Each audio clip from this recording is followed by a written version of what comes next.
Hello YouTube and fellow DC Comic fans, I'm Keith One Shot, and this is my dramatic reading series, and today we will be covering The Flash 32, Welcome to Iron Heights, from DC Comics.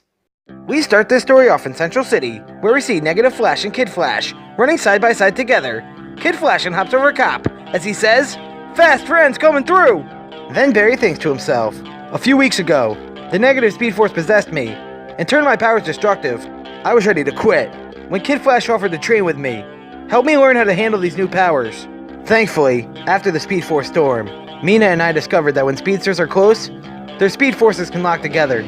We then see Black Spider stealing diamonds, while two masked men fire shots at the cops who arrive to stop them. Then, as he sees the Flash running towards him, Black Spider shouts, "The Flash! Why's every city gotta be lousy with masks?" We then hear Barry think to himself, "Now, when I run with Wally, our speed forces connect, and offer some relief, helps calm the negative down. It's allowed me to study the Speed Force." Then, as the two run into fight, Kid Flash says, "Really, Black Spider? Do you have to commit a crime? This early? On a school day? People haven't even had their coffee yet."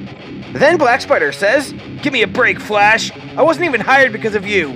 I was told it would be easy dough if I helped these two goons get away with the diamonds. And I love money, but not enough to get busted again." Then, Black Spider lifts a car, ready to throw at the Flash.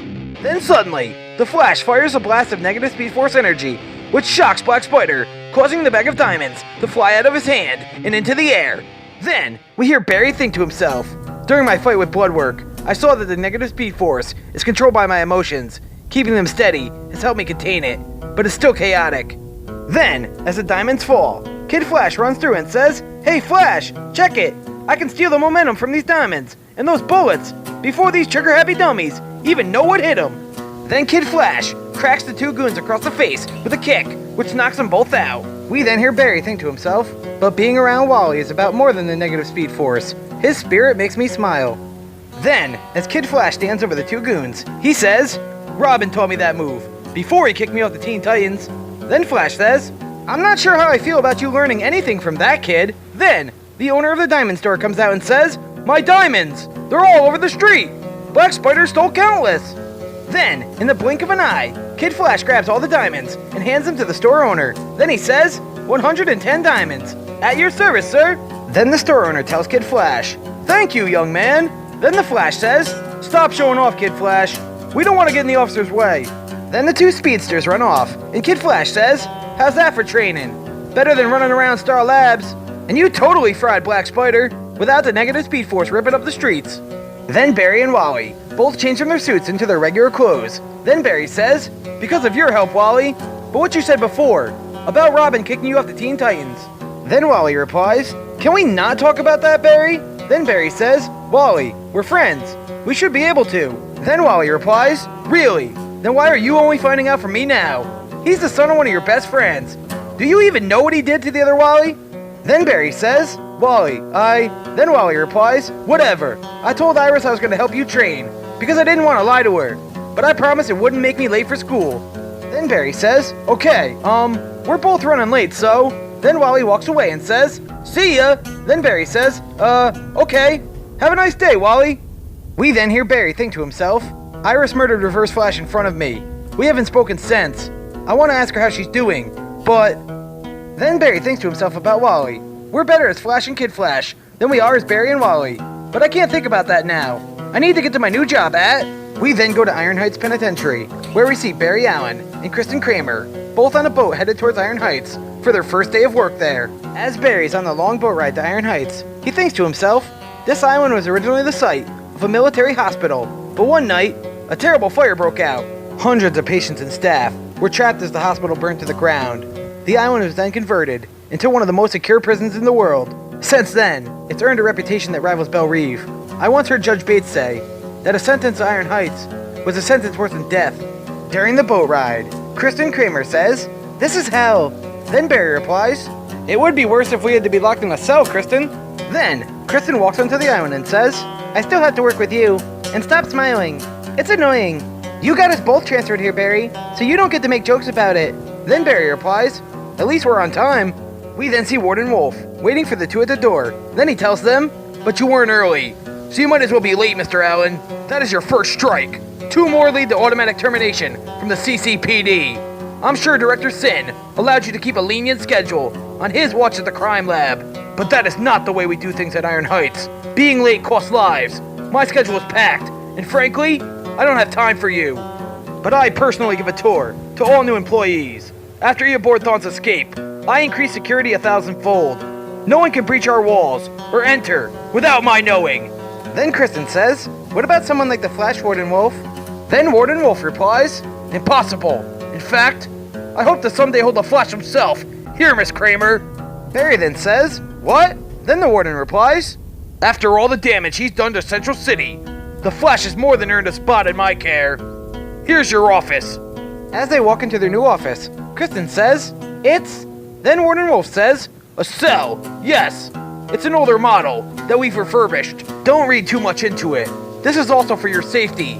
In the event the prisoners misbehave. Then Barry says, you expect something like that to happen? Then Warden Wolf replies, that is not your worry, Mr. Allen. Your duty here is to preserve any crime scene that occur at Iron Heights until the real CSI arrive. But since it's such a rare occurrence, it's my belief that this was a move by Sin and the Mayor to keep an eye on me, and I do not want or need you here.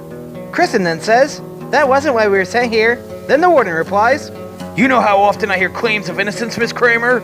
Just as with all my inmates. If you've been sent to Iron Heights, there must be a reason.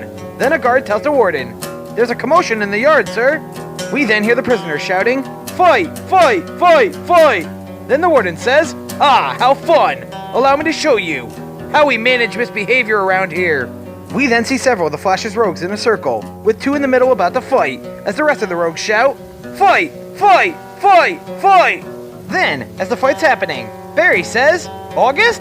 Then Warden Wolf says, I'm sure you have heard of Mick Rory, the pyromaniac, and the other gentleman must be a familiar face.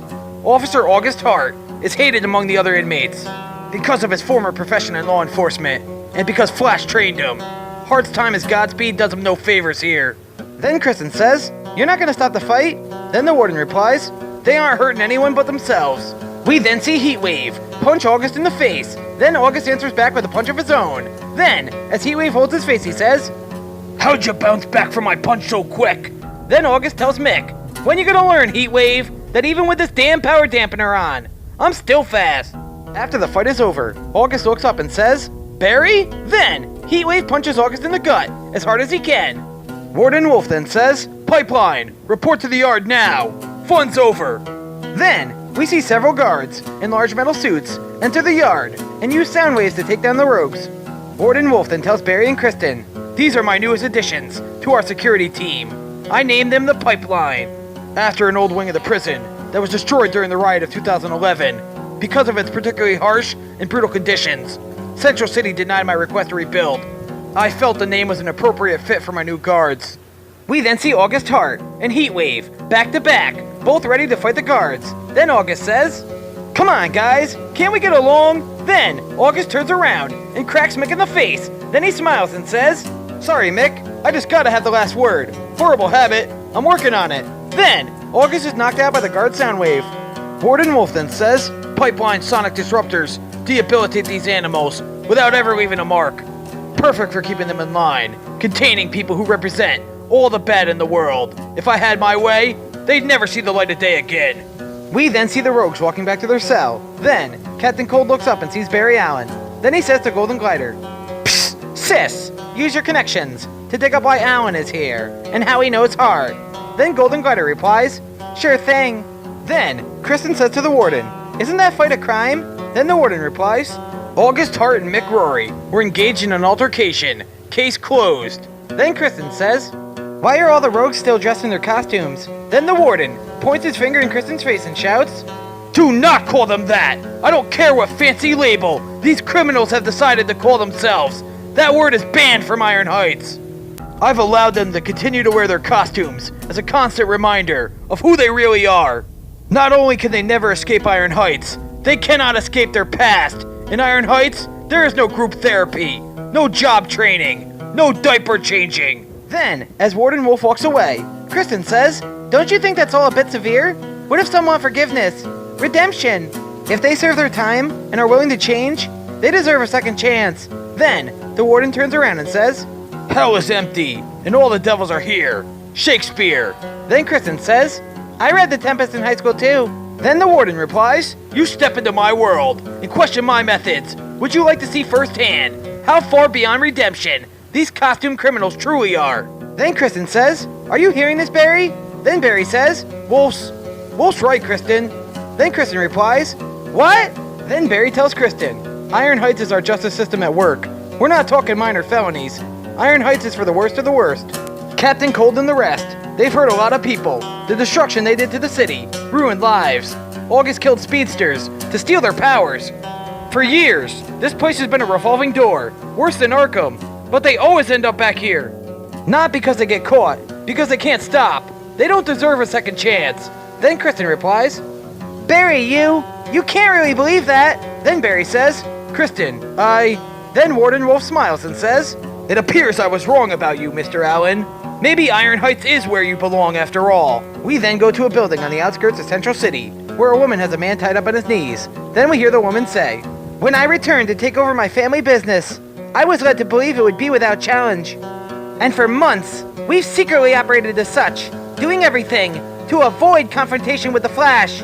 But now, I've had to hire colorful help, not to protect us from the Flash, but because some other crime lord wishes to muscle us out? Then, the man replies to the woman by saying, Copperhead, that wasn't even the deal this time. But once I saw the Flash and that kid, I had to jet.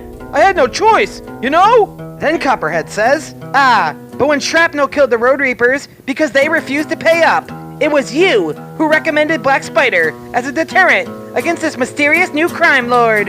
And yet, all Black Spider's web did was attract Flash. I can't help but feel suspicious that perhaps you were working with our enemy. The man then tells Copperhead, you got it all backwards. If I had any idea who the new crime lord was, I'd tell you. Please believe me. I don't want to die. Then, as Copperhead kicks the man off the ledge, she says, don't beg to me, beg to my children. The man screams as he lands in the snake pit. Then Copperhead says, before coming to Central City, I was an assassin for hire. I would save my targets the pain of a bite and inject them with a personal concoction of the deadliest snake venoms in the world. Death's visit was so slow, I'd never stay to witness the toxin setting in. Now, someone has poisoned the order of things in Central City. We then see a snake bite the man and inject him with his toxin. Then Copperhead continues saying, and no matter who we torture, no one will give us a name, but I will find this person, and when I poison them, I will savor every moment. Then, back at Iron Heights, we see Barry and Kristen, both leaving for the day. Then Barry says, this is all my fault. I got us into this mess, Kristen, but I know we can. Then Kristen says, day's over, Barry. Good night. Then we hear Barry think to himself, that's twice today somebody gave me the cold shoulder, but at least I can try to meet up with Wally tonight. Then Barry calls Wally on his cell phone and says, hey Wally, I know you said calling is for old people, and I should text, but I wanted to continue our conversation from this morning. Then suddenly, a whoosh of speed runs to Barry, so fast that he falls to the ground. Then Barry says, what the hell, Wally? You could? Then suddenly, a voice says to Barry, wrong speedster. Then Barry looks up and says with a smile, Mina? Then Mina replies, miss me, Barry? And that ends today's story. Comic published by DC Comics. All rights, story art, and characters belong to DC Comics and their respective owners. Not me. This has been The Flash, issue 32. Welcome to Iron Heights. And I'm your host, Keith One Shot. If you like this video, make sure to check out the rest of my Comic Complete dramatic reading series, and support DC Comics by picking up a copy of the trades and single issue comics. Support your local comic book shop, take care, and have a great day. Goodbye!